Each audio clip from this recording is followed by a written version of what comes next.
Hi കൂട്ടുകാരെ, പുതിയൊരു വീഡിയോയിലേക്ക് എല്ലാവർക്കും സ്വാഗതം.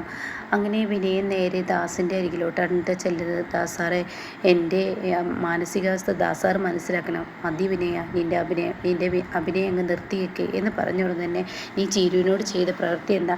ദാസാറെ, ഞാൻ അനുഭവിച്ച മാനസികാവസ്ഥ എന്തെന്ന് ദാസാർ മനസ്സിലാക്കണം. ഒരു ജോലിയില്ലാതെ ഇരിക്കുന്ന എൻ്റെ അടുത്ത് പ്രതീക്ഷകളുമായി നിങ്ങളുടെ കുടുംബക്ഷേത്രത്തിൽ കുടുംബസ്വത്തുമായി വന്ന് അത് കപടമാണെന്ന് അറിഞ്ഞപ്പോൾ എനിക്കുണ്ടായ പൊട്ടിത്തെറിയാണ് ഞാൻ അവിടെ കാണിച്ചത്. അല്ലാതെ എൻ്റെ ഭാര്യയോടും മക്കളോടും എനിക്ക് സ്നേഹമില്ലാഞ്ഞിട്ടല്ല എന്നൊക്കെ പറയുമ്പോൾ, വിനയ, നിനക്ക് പല വാണിങ്ങുകളും തന്നു. എത്രാമത്തെ തവണയാണ് നിനക്ക് വേണ്ടി മറ്റുള്ളവരൊക്കെ ഈ ചീരുവിനോട് സംസാരിക്കുന്നത്? ഇനി അത് പറ്റത്തില്ല. അതുകൊണ്ട് തന്നെ വിനയ, നീ പോയിക്കോ. ഇതിൽ എനിക്ക് സംസാരിക്കാൻ ചെന്നാൽ എൻ്റെ മുഖത്തായിരിക്കും അടി വീഴുക എന്ന് പറയാൻ കേട്ടോ. ഇത് കേൾക്കുന്നതിനോടുകൂടി ഉടൻ തന്നെ പറയണം, ആ ശരിയാണ്, ഈ ദാസാർ ഇങ്ങനെ തന്നെ പറയുള്ളൂ. എന്നാൽ ഞാനൊരു കാര്യം പറയട്ടെ ദാസാറെ, ദാസാർ എന്നെ സഹായിച്ചില്ലെങ്കിൽ ചില കാര്യങ്ങളൊക്കെ എനിക്ക് പുറത്തു പറയേണ്ടി വരും. അപ്പോഴാണ് കേട്ടോ മഞ്ചാടി പതിയെ പതിയെ ഇങ്ങനെ കയറി വരുന്നത്. അപ്പോൾ ഉടൻ തന്നെ, എന്താണ് വിനയ നിൻ്റെ ഭീഷണി സ്വരം? എനിക്കത് പറ്റുന്നില്ല. എന്താ നീ എന്നെ ഭീഷണിപ്പെടുന്നത്? അതെ, ഗോകുലും ദാസാറും കൂടി മഞ്ചാടിയുടെ വിവാഹം മുടക്കാൻ വേണ്ടി പല കളികളും കളിച്ചില്ലേ? ആ കളികൾ ഇന്നേ വരെ ഞാൻ ആരോടും പുറത്തു വിട്ടിട്ടില്ല. എന്നാൽ ഞാനത് പുറത്തു വിടട്ടെ? എടാ വിനയ, നീ എന്നെ ഭീഷണിപ്പെടുത്തുന്നു? അതോ ദാസിനെ ഭീഷണിപ്പെടുത്തിയാലൊന്നും ദാസ് പേടിക്കില്ല. നീ എന്താ ചെയ്യട വിനയ എന്നും പറഞ്ഞിട്ട് വിനയനെ ആട്ടിവിടുമ്പോൾ ദാസിൻ്റെ കൈകൾ മടക്കി പിടിക്കുന്നുണ്ട് കേട്ടോ. ഇവനെ വെറുതെ വിട്ടാൽ ശരിയാവില്ല എന്നുള്ള ആ ദേഷ്യഭാവത്തോട് കൂടി നിൽക്കുന്നുണ്ട്. എന്നാൽ ഈ സമയം ഇതൊക്കെ കേട്ട് മഞ്ചാടി ആകെ തകർന്നിരിക്കുകയാണ്. മഞ്ചാടി ടാബിളിൽ പോയിരിക്കുമ്പോൾ ദാസ് അങ്ങോട്ടേക്ക് വരുമ്പോൾ മഞ്ചാടി കേട്ടെന്ന് മനസ്സിലാക്കാൻ കേട്ടോ. അപ്പോൾ ഈ സമയം ദാസ് വന്നിട്ട് പറയണം, മഞ്ചാടി, അവൻ്റെയൊക്കെ ഒരു കാര്യം, അവൻ്റെ തെറ്റുകൾ മറക്കാൻ വേണ്ടി അവൻ പലതും വിളിച്ച് പറയുന്ന അത് കേട്ടോടെ തന്നെ മഞ്ചാടി പറയണേ, നിങ്ങളുടെ തെറ്റുകൾ മറക്കാൻ വേണ്ടി നിങ്ങൾ ഓരോന്ന് അവിടെ ഇവിടെ തൊടാത്ത സംസാരിക്കുന്ന എന്തിനാ? ഞാൻ എല്ലാം കേട്ടു ദാസാറേ, മതി. ഞാനിപ്പോൾ ആരുടെ അടുത്ത് സഹായവുമായി ചെല്ലണം എന്നാണ് അപ്പോൾ ഞാൻ ചിന്തിക്കുന്നത്. ആരുടെ അടുത്ത് സഹായവുമായി ചെല്ലാൻ പറ്റത്തില്ല എന്ന് പറയുമ്പോൾ, മോളെ, നിൻ്റെ നല്ലതിന് വേണ്ടി എല്ലാതും ചെയ്തിട്ടുള്ളത് ഞാൻ എന്നോട് പറഞ്ഞു. ഗോകുലും ഞാനും കൂടി ചെയ്ത കാര്യങ്ങൾ ഞാൻ എന്നോട് പറഞ്ഞു. എന്നിട്ട് നീ ഞങ്ങളെ വിശ്വസിക്കുന്നില്ലേ? നിൻ്റെ ജീവിതമാണ് എൻ്റെ ജീവിതം. എനിക്കിഷ്ടപ്പെട്ടവനുമായി ജീവിക്കുക എന്നുള്ളതാണ്, അല്ലാതെ നിങ്ങളെ അടിച്ചേൽപ്പിക്കുന്ന ജീവിതത്തിലോട്ട് പോവുക എന്നുള്ളതല്ല. അതുകൊണ്ട് എനിക്കറിയാം ഇനി എന്ത് ചെയ്യണം എന്ന് പറഞ്ഞ് മഞ്ചാടി അവിടെ നിന്ന് ഇറങ്ങുന്നു കേട്ടോ. ഇതേ സമയം ദാസാണെങ്കിൽ എന്തൊരു കഷ്ടമാണ് ഈ വൃത്തികെട്ടവൻ്റെ നാക്ക് കൊണ്ടുണ്ടാവുന്നത് എന്നുള്ള ആ ഭാവത്തിൽ നിൽക്കുന്നുണ്ട്. പിന്നീട് കാണിക്കുന്നത് ഇന്ദ്രനെയും സത്യനെയും പ്രതിഭയും സോനയൊക്കെയാണ് കേട്ടോ. അവർ ഭക്ഷണം കഴിക്കാൻ വന്നിരിക്കുകയാണ്. അപ്പോൾ ഇന്ദ്രൻ ചോദിക്കുക, അമ്മ എന്തിയെ?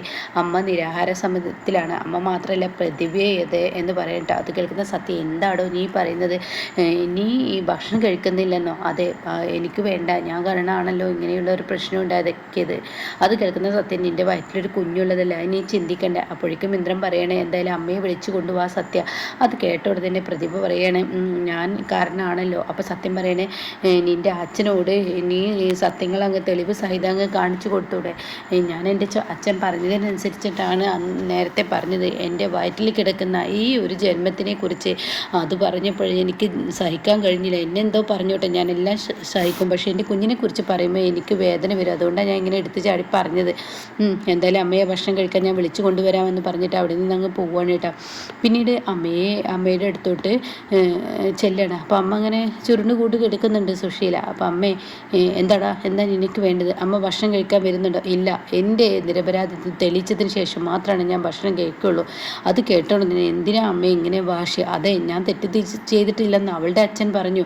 അതുകൊണ്ട് ഇനി അവൾ ഈ വീട്ടിൽ പാടില്ല. അത് കേട്ടോണ്ടെന്ന് എന്താ അമ്മ ഈ പറയുന്നത്? അല്ലെങ്കിൽ നീ ഒരു കാര്യം ചെയ്യും, അവളുടെ വയറ്റിൽ കിടക്കുന്ന കുഞ്ഞിനെ അങ്ങ് കളയുക, അതോടുകൂടി ഈ പ്രശ്നത്തിന് ഒരു പരിഹാരമാവും എന്ന് പറയട്ടെ. അത് കേട്ടോടെ തന്നെ, എനിക്കെൻ്റെ അമ്മ തന്നെ വലുത് എന്ന് പറഞ്ഞിട്ട് സത്യൻ ഇതിനൊരു പരിഹാരം ഉണ്ടാക്കണമല്ലോ, അതുകൊണ്ട് എന്ന് പറഞ്ഞ് അങ്ങ് ചെല്ലുമ്പോൾ ഇത് കേട്ട് സോനയും പ്രതിഭയും വാതിൽക്കെ തന്നെ നിൽക്കുന്നുണ്ടാവും കേട്ടോ. അപ്പോൾ തന്നെ സോന, എന്താ സത്യമായിട്ട് അമ്മ പറഞ്ഞതൊക്കെ കേട്ടില്ല പ്രതിഭ, അതുകൊണ്ട് വേഗം ഊണ് കഴിച്ചോ, പെട്ടെന്ന് റെഡിയാവും എന്നും പറഞ്ഞിട്ട് അവരങ്ങനെ ഒരു സീനാണ് കാണിക്കുന്നത്. പിന്നീട് ഇങ്ങനെ ലതികയും ലംബോദരനെയാണ് കാണിക്കുന്നത്. അപ്പോൾ ലതിക അങ്ങനെ കരയാണ്, എൻ്റെ കുഞ്ഞിൻ്റെ ജീവിതം ഇങ്ങനെയൊക്കെ ആയിത്തീർന്നല്ലോ ഈശ്വര, അവന് വീണ്ടും ഇതിലോട്ട് വന്നു ഇവിടെ സ്വർഗം പോലെ ജീവിച്ചിരുന്നതെന്ന് ഈ മക്കളും ചീരു, ഇപ്പോൾ ചീരു ഇറങ്ങിപ്പോയി, ഇനി വീണ്ടും നരകജീവിതമായല്ലോ എന്നൊക്കെ പറയുമ്പോൾ എൻ്റെ മകൻ്റെ കയ്യിലിരിപ്പ് കൊണ്ടാണ് ഇങ്ങനെയൊക്കെ വന്നത് എന്ന് പറഞ്ഞിട്ടോ.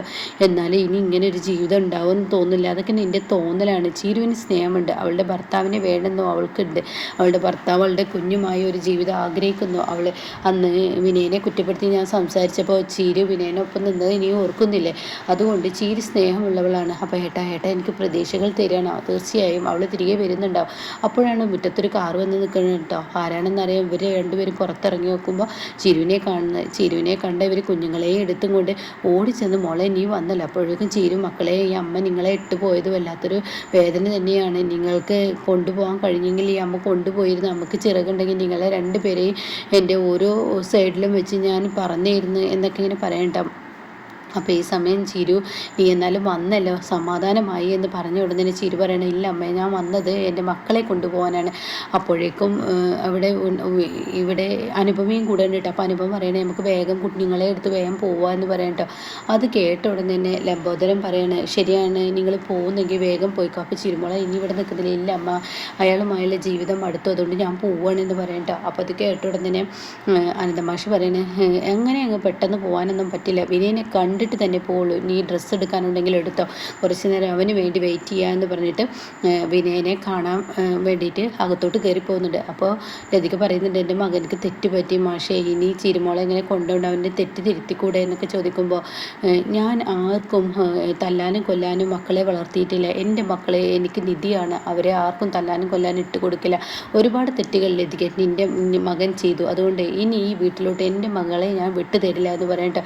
ഇത് കാണിക്കുന്ന ലതിക ഇങ്ങനെ കരയാണ്. ഏട്ടാ കേട്ടില്ലേ, ഇനി ചീരു ഇല്ലത്ര, ചീരുവിനെ കൊണ്ടുപോകുക അത്ര എൻ്റെ മകൻ്റെ ജീവിതം. ലതികെ, അവർക്ക് അവരുടെ മക്കളാണ് വലുതെങ്കിൽ തീർച്ചയായും നിനക്ക് നിൻ്റെ മകനാണ് വലുത്. നീ നിൻ്റെ മകന് വേണ്ടി ജീവിക്കുക. അതുപോലെ ചീരു അത്രയും വെറുത്തിട്ടാണ് മാഷി ഇവിടെ നിന്ന് ചീരുവിനെ കൊണ്ടുപോകുന്നെങ്കിൽ ചീരുവും മക്കളും എങ്ങനെ സുഖമായി ജീവിക്കട്ടെ. അത് കേൾക്കുന്ന ലതിക, ശരിയാണ് എൻ്റെ മോളെ, നിൻ്റെ മക്കളെ അവൻ സ്വീകരിക്കില്ലെന്നറിയാം, അതുകൊണ്ട് തന്നെ ഇനി സുഖമായി ജീവിച്ചോ, ഈ അമ്മയുടെ പ്രാർത്ഥന ഉണ്ട് എന്ന് പറയണം. എന്നിട്ട് സാധനങ്ങളൊക്കെ എടുത്ത് ഇറങ്ങുന്ന സമയത്ത് ലതിക പറയണം, മോളെ എനിക്കൊരു സമാധാന വാക്കിനെങ്കിലും നീ ഒരു കാര്യം പറയുമോ, ഇനി ഇങ്ങോട്ടേക്ക് തിരിച്ചു വരാമെന്ന് അല്ലെങ്കിൽ പോയിട്ട് വരാമെന്നുള്ള കാര്യം പറയില്ല അമ്മ, എനിക്കത് പറയാൻ കഴിയില്ല. ഒരിക്കലും അമ്മയുടെ മകനുമായി ജീവിക്കാൻ ഞാൻ ഇനി ആഗ്രഹിക്കുന്നില്ല, അത്രയും മടുത്തു വെറുത്തു അറപ്പായി എന്നൊക്കെ ഇങ്ങനെ പറയാനായിട്ടാണ്. അപ്പോൾ ഈ സമയം ലതിക പൊട്ടിക്കരയുന്നുണ്ട്. അങ്ങനെ കുഞ്ഞുങ്ങളെയും കൊണ്ട് പുറത്തോട്ട് ഇറങ്ങുമ്പോൾ കാണുന്ന കാഴ്ച വിനയൻ എത്തുന്നതായിരിക്കട്ടെ. വിനയനെ കാണുന്ന ഇവർ, ഈശ്വര ഇവിടെ നിന്ന് പോവാം, നമ്മൾ പറഞ്ഞതല്ലേ വിനയനെ കാണാതെ പോവാം. മാഷ് പറയുന്നുണ്ട് എനിക്ക് കണ്ടേ പറ്റുള്ളൂ, പിന്നെ ഇവരൊക്കെ നിർബന്ധിച്ചത് പ്രകാരം ഞാൻ പോകുന്നു, അവൻ എന്തായാലും എൻ്റെ മകളെയും അവൻ്റെ കുഞ്ഞുങ്ങളെയും തിരക്കി വരുമല്ലോ, അതുകൊണ്ട് മാത്രം എന്ന് പറയുന്നുണ്ട് കേട്ടോ. അങ്ങനെയാണ് വിനയൻ വന്ന് ചാടുന്നത്. വിനയനാണെങ്കിൽ ആദ്യം തുറിച്ച് നോക്കുകയാണ്, പിന്നീട് ചിരുങ്ങനെ പേടിച്ച് നോക്കുമ്പോൾ വിനയൻ്റെ അഭിനയം തുടരുകയാണ് കേട്ടോ. ആഹാ, നിങ്ങളിപ്പോൾ വന്നു, എന്തായി, കുടുംബസ്വത്ത് കിട്ടിയിട്ട് അത് അങ്ങനെ ആയതുകൊണ്ട് ചില പൊട്ടിത്തെറികളൊക്കെ സംഭവിച്ചു എന്നൊക്കെ പറഞ്ഞിട്ട് അത് യൂട്യൂബിൽ ഇട്ടിട്ടുണ്ടല്ലോ വീഡിയോ. അങ്ങനെ ഈ സമയം ഉടൻ തന്നെ വിനയം പറയാണ്, എന്തായാലും മാഷ എനിക്കൊരു തെറ്റ് പറ്റി. അപ്പോൾ അത് കേട്ടോടനെ തന്നെ മാഷ് പറയണേ, മതിയടാ നിൻ്റെ അഭിനയം, നിർത്തറ അഭിനയം എന്ന് പറഞ്ഞിട്ട് അത് കേൾക്കുന്നതിനോട് കൂടി ശരിക്കും ദേഷ്യം പിടിക്കുകയാണ്. ഇങ്ങനെ വിനയനെ, അത് നിർത്തുന്ന. അപ്പോഴേക്കും അനുഭവം പറയണേ, ഞങ്ങൾക്ക് ഇവിടുന്ന് പോകണം, വിനയനി തടസ്സമായി നിൽക്കല്ലേ.